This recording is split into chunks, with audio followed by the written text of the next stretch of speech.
नमस्कार, मैं हूं अहिरा और आप मेरे साथ देख रहे हैं टीवी 92 न्यूज। टीवी 92 न्यूज में आपका स्वागत है। अब चलते हैं प्रमुख खबर की तरफ। आगरा से बड़ी खबर, शिल्पकला और संस्कृति का संगम हुआ शुरू। ताज नगरी आगरा में 32वें ताज महोत्सव का हुआ आगाज। पर्यटन मंत्री जयवीर सिंह और कैबिनेट मंत्री बेबी रानी मौर्य ने किया शुभारंभ। मंडलायुक्त ऋतु माहेश्वरी, डीएम भानु चंद्र गोस्वामी समेत कई अधिकारी रहे मौजूद। पहले ही दिन ताज महोत्सव में उमड़ा जनसैलाब। देश विदेश के पर्यटकों से गुलजार हुआ ताज महोत्सव। भारतीय संस्कृति से भव्य रूप से सजकर तैयार हुआ शिल्पग्राम। ताज महोत्सव में देखने को मिलेंगे, हर रोज होंगे रंगारंग कार्यक्रम। 7-10 दिन तक चलेगा ताज महोत्सव। आगरा से अनीस सैफी की रिपोर्ट।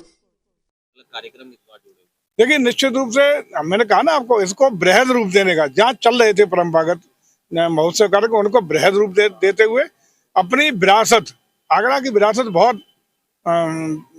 भरपूर विरासत है इसकी, जिसको सजोने का, संभालने का, संरक्षित करने का, संवर्धन करने का बहुत स्कोप है। इसको बहुत आगे ले जाना है ताकि आगरा की संस्कृति, आगरा की झलक, आगरा का रहन सहन, आगरा की परंपराएं ये देश और दुनिया के सामने प्रस्तुत हो सके। इसके लिए निरंतरता के साथ हम लोग लगातार प्रयास कर रहे हैं और करेंगे। लोगों बड़ी उम्मीद रहती है, बड़े बड़े पर्यटक आते हैं, लेकिन सरकार की तरफ से इसमें कोई भी सहयोग नहीं मिलता। सरकार का सहयोग स्थानीय स्तर पर जो पैसा इकट्ठा किया जाता है, उसी से इसको आयोजित किया जाता है। इस साल भी हम लोगों ने 35 लाख रुपए दिया है हर जिले को, हर 75 सभी जिलों को।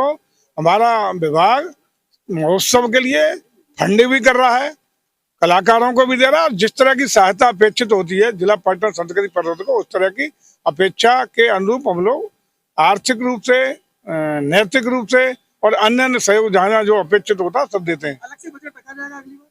अभी भी दे रहे हैं। अगली बार क्या होता है, अभी भी दे रहे हैं। हॉट एयर बैलून की राइड रखी सर। 32वें ताज महोत्सव की शुरुआत की जा रही है, क्या कहेंगे, किस तरीके का ताज महोत्सव रहेगा? आज आपने उद्घाटन। देखिए, मैं समझता हूँ किसी भी शहर, किसी भी प्रदेश और किसी देश के लिए उसकी पुरानी संस्कृति, उसकी विरासत, उसका महत्व को रेखांकित करने के लिए और उसकी पहचान को संवर्धन देने के लिए आवश्यक है महोत्सव के रूप में उसकी पुरानी विरासत की पहचान को अगली पीढ़ी तक और विस्तृत रूप देने का लगातार प्रयास होना चाहिए। इसी क्रम में हमारे संस्कृति विभाग उत्तर प्रदेश के द्वारा, पर्यटन के द्वारा पूरे प्रदेश के हर जिले में उस जिले के स्थापना दिवस के रूप में, महोत्सव के रूप में मनाने के लिए संकल्प लिया गया है। इसके लिए जिला पर्यटन और संस्कृति परिषद का गठन प्रत्येक जिले में किया गया है, जिसका अध्यक्ष जिलाधिकारी को, संबंधित जिले के सभी माननीय विधायकगण, एमएलसी, एमएलए दोनों, राज्यसभा लोकसभा के सदस्य और डेवलपमेंट के जुड़े हुए तमाम अधिकारियों के साथ साथ शासन के द्वारा भी 2-2 लोग इसमें नामित करने का काम किया है। और उसका परिप्रेक्ष्य यही है कि जितनी भी कल्चरल एक्टिविटीज हों, जो भी पर्यटन के विकास की योजनाएं हों, और खास रूप से प्रत्येक जिले में उसका आइडेंटिफिकेशन और बेहतरी के साथ जा सके, ओडीओपी का वहाँ का और विकास हो सके, वहाँ की संस्कृति की झलक पूरे देश और दुनिया में फैलाव ले सके।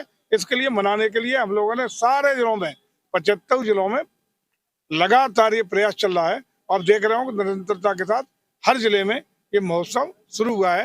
हालांकि ताज महोत्सव बहुत पुराना है, ताजमहल बहुत पुराना है। आगरा की पर्यटन के रूप में पहचान और यहाँ की संस्कृति मुगल काल से लेकर के और पहले से आज तक लगातार देश और दुनिया में विख्यात है। लेकिन इसको और निखारना है और आगे बढ़ाना है। इसके लिए तमाम प्रयास हमारा संस्कृति पर्यटन विभाग कर रहा है।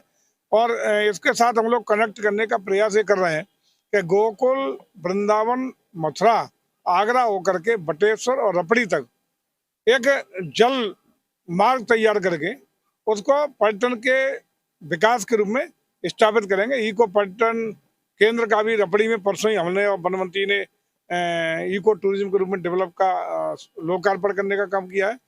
बोटिंग शुरू कराई है, इसको कनेक्ट करेंगे गोकुल तक। हमारा प्रयास है कि सर्किट जब डेवलप होगी तो यमुना जी के द्वारा देश और विदेश के तमाम हमारे पर्यटक लुत्फ लेंगे। ताजमहल के पीछे किनारे यमुना जी के होते हुए लुत्फ लेते हुए बटेश्वर, जो आदरणीय अटल जी का जन्म स्थान है, भगवान भोलेनाथ के एक से एक मंदिर हैं, उनसे होते रपड़ी एक जगह है जहाँ कभी डकैतों का क्षेत्र हुआ करता था, जहाँ नारायण तिवारी जी जब यूपी के सीएम थे तो 100 से ज्यादा डकैतों का समर्पण वहाँ हुआ था। और आज योगी जी की सरकार में परिवर्तन ये है कि जो अड्डा अवैध उद्योग के लिए जाना जाता था, जगह डकैतों का अड्डा होता था, वहाँ आज देश और विदेश के पर्यटक और सैलानी आकर के पर्यटन का और प्राकृतिक आनंद और सौंदर्य का आनंद ले रहे हैं। सर, हर साल ताज महोत्सव शिल्प ग्राम और संशोधन में ही सिमट के रह जाता था। इस बार यमुना आरटीवी